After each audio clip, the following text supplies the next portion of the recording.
Hold on. I'm going live. I'm too late. We're live. Rhonda? And see, our lighting isn't even that good. Tag friends? How come I have all those new options at the bottom?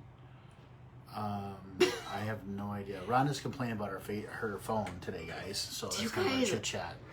Do you like this new Facebook? I hope I spelled all this stuff correctly. I just hit live, so business. Like, there's a new Facebook, there's an old Facebook, and when you're in groups, like, it's messy. Like, some things don't go from one version to the next, and my live today is all messed up. So I think you're just full of it because it's Monday. I need a new phone. I think that. Dude, you've been talking about your phone for a month and a half. When's the new phone coming out? I heard the middle of the month or something like that. So, anyways, so some chit chat today for you guys. Let's see here. That was chit chat. No, I know, but we went to. This is a kind of funny story for you. I need new glasses. Lori. Yeah, Lori. Hey, Lori. We went to. I'm not gonna say the name of the business this weekend on Sunday. We bought a shop vac and some other stuff for home improvement stuff around the house. And but don't say what store. I'm not gonna say what store. Anyways, I went home, opened the shop vac, and literally I took the top off to kind of put it together or whatever. And dude, this thing was like used for like a year. It was so used. The filter was like completely black, and it was bent. Did you notice it? Like, oh yeah, it was bent. The filter was bent. The thing was broken on the bottom. So it's like somebody used this damn thing for a long period of time. Then they returned it to the place, and then they put it back on the shelf to sell it to me. So, anyways, but it was kind of fun dealing with that. So, but I thought I'd share that with you guys. So, but once we got the new one, that's pretty awesome. Works pretty awesome. We've never owned a shop vac before. We've always borrowed other people's shop vacs. It's like we used to borrow everybody's hammers. I think we've got. And we have five or six hammers now at home.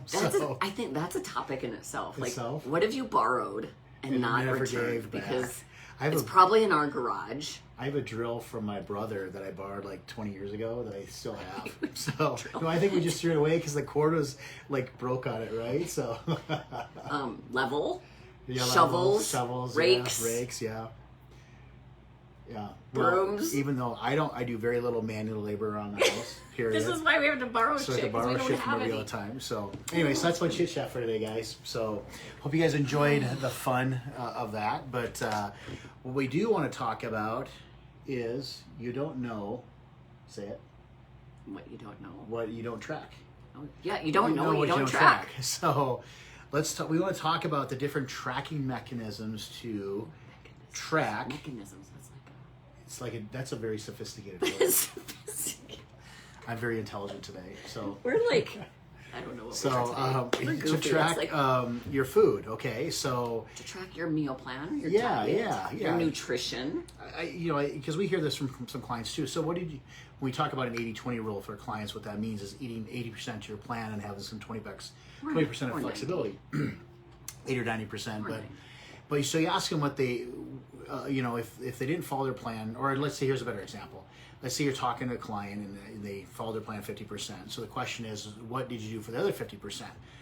Oh, I don't really know. Let me think about it for a second. I think I had this, but I'm not sure I had this. So you don't really know what you actually put in your body. Okay? Or no, it's always better than what actually happened. Let's be honest. Yeah. And we probably do this. I would do this too, right? We wouldn't fully admit or fully recollect all of the things stuff you have, because it happens all the time when we talk to clients. Even like all the time. Well, as you allow our clients to have just more freedom and flexibility and so forth, more and more comes out, and it's like you go back to, well, how did you track what you were doing if you weren't following the meal plan? And that's where it gets a little messy. And I think for some people, especially when you first start out, you really need to know what's going in your body because you want to know what the end result is. Number one is how the food impact you. If it was something away from your plan, how was your digestive tract, how you're seeing that food, are you gassy, bloated, et cetera, stuff like that. So it's important. How's your mood? There you go. Food, mood, poop. More on the food, mood, poop coming later. Soon, yes. Coming soon. So let's talk about some different methods that you could do. Yep. Well, one easy, simple method you can do is grab a notebook, I have one behind you here, but let's Piece say of that's paper. a piece of paper, and just journal down what you ate. But there's a rule to this.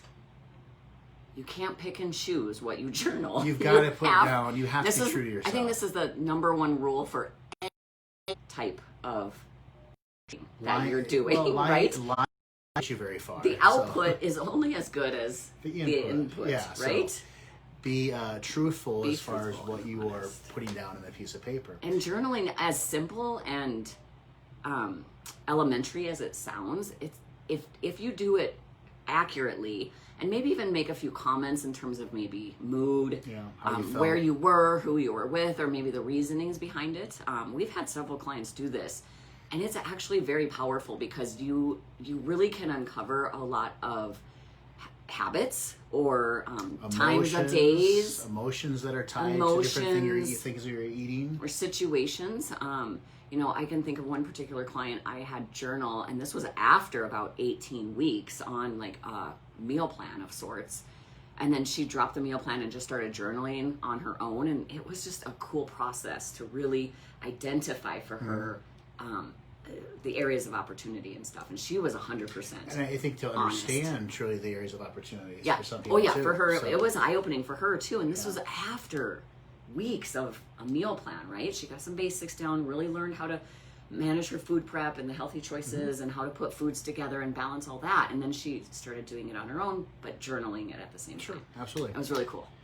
So some other methods that you could use to track your food, our 7-point app. You can actually it's free. You can go and download it on the App Store at the App Store. You can actually log your food in there too as well. That's free. We don't charge for that. Other ones that are very popular that a lot of people do use are MyFitnessPal.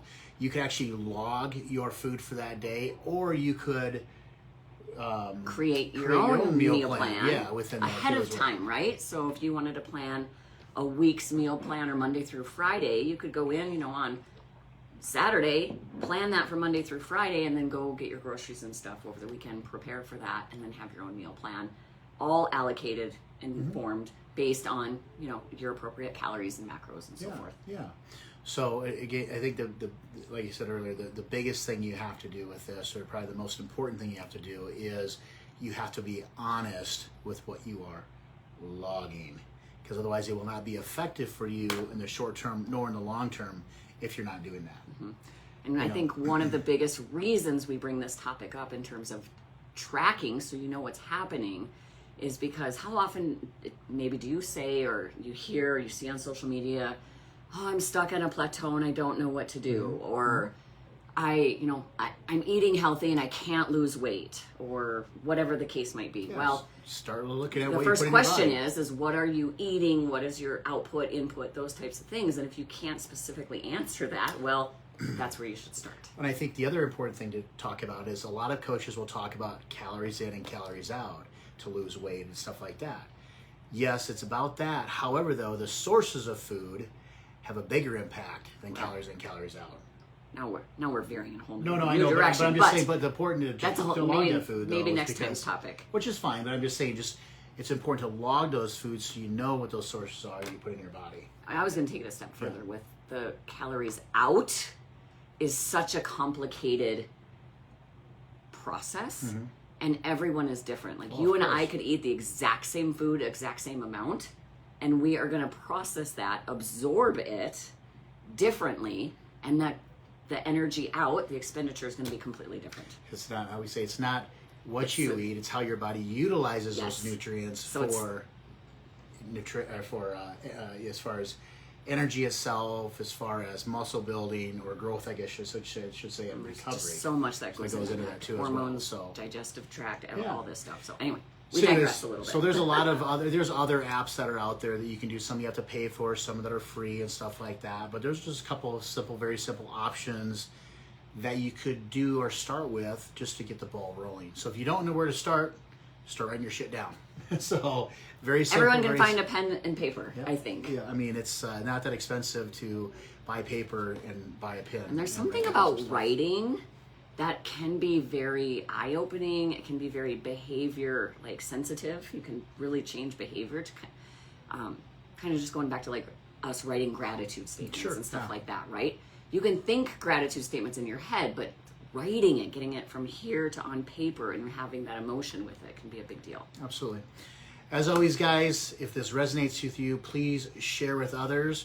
If you have a specific process you're doing and you love what works for you as far as journaling your food or logging it, drop us a comment, guys. Share with other people.